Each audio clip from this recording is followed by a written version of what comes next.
जय श्री शनिदेव। शनिवार व्रत की कथा पढ़ने और सुनने से सभी संकट दूर होते हैं और शनिदेव मेहरबान रहते हैं। शनिवार को शनिदेव की पूजा अचूक मानी गई है। इनको प्रसन्न करने के लिए शनिवार की व्रत कथा का विशेष महत्व है। मान्यता है इसके प्रताप से शनि की महादशा में भी राहत मिलती है। शनिदेव नवग्रहों में सबसे उग्र स्वभाव का माना गया है। वहीं भगवान भोलेनाथ ने इन्हें न्याय के देवता की उपाधि दी है। ज्योतिष शास्त्र के अनुसार कुंडली में शनि भारी हो तो जीवन में उथल पुथल मच जाता है, लेकिन शनिदेव जिस पर प्रसन्न हो जाएं, उसके भाग्य खुल जाते हैं। शनिदेव को प्रसन्न करने के लिए शनिवार के दिन व्रत रखना शुभ माना गया है। जो लोग शनिवार का व्रत करते हैं उनको पूजा के समय शनिवार व्रत कथा का श्रवण करना चाहिए। शनिवार व्रत कथा के पढ़ने और से शनि दोष और साढ़े साती ढैया के प्रभाव कम होते हैं। अब सुने शनिवार व्रत कथा। कथा को पूरा सुने और कमेंट बॉक्स में श्री शनि देव की जय जरूर लिखें। एक बार सभी ग्रहों में सर्वश्रेष्ठ होने को लेकर विवाद हो गया। जब समस्या का हल नहीं निकला तो सूर्य, चंद्र, मंगल, बुध, गुरु, शुक्र, शनि, राहु और केतु इंद्रदेव के पास गए।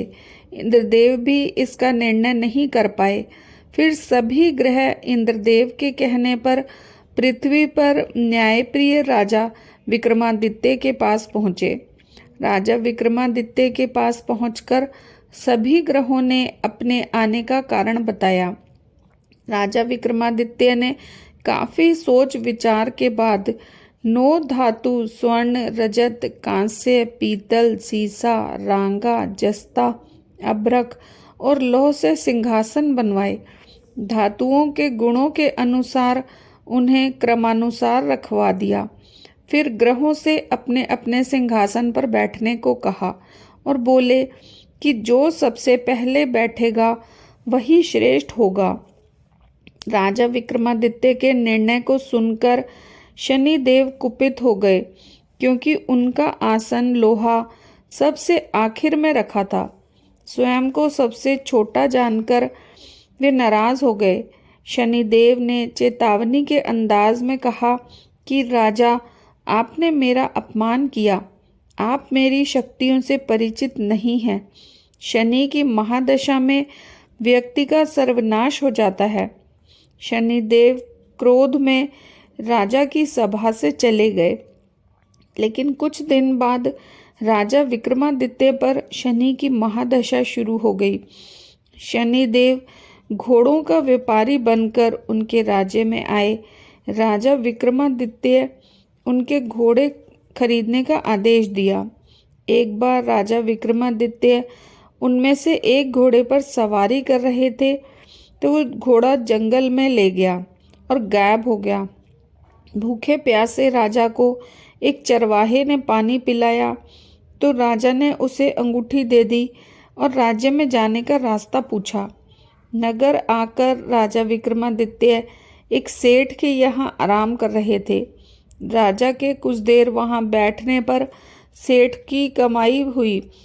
उसने उन्हें भाग्यवान व्यक्ति समझा और अपने घर ले गया। सेठ के घर में सोने का हार खूंटी पर लटका था। सेठ बाहर गया तो एक आश्चर्यजनक घटना घटी। अचानक हार गायब हो गया। सेठ ने राजा पर चोरी का आरोप लगा दिया और नगर के राजा विक्रमादित्य के हाथ पैर कटवा दिए। एक तेली को राजा विक्रमादित्य की दशा पर दया आई।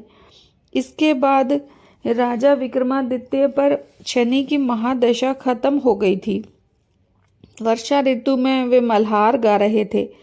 उस राजा की राजकुमारी मनभावनी ने राजा के मेघ मल्हार सुन मोहित हो गई और उनसे विवाह करने की जिद करने लगी। राज्य के राजा ने बेटी का विवाह राजा विक्रमादित्य से करवा दिया। वे दोनों तेली के घर में रहने लगे।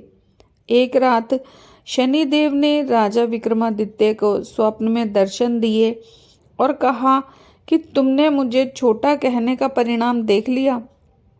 तब राजा विक्रमादित्य ने शनिदेव से क्षमा मांगी और कहा कि उनके जैसा दुख किसी और को ना दें।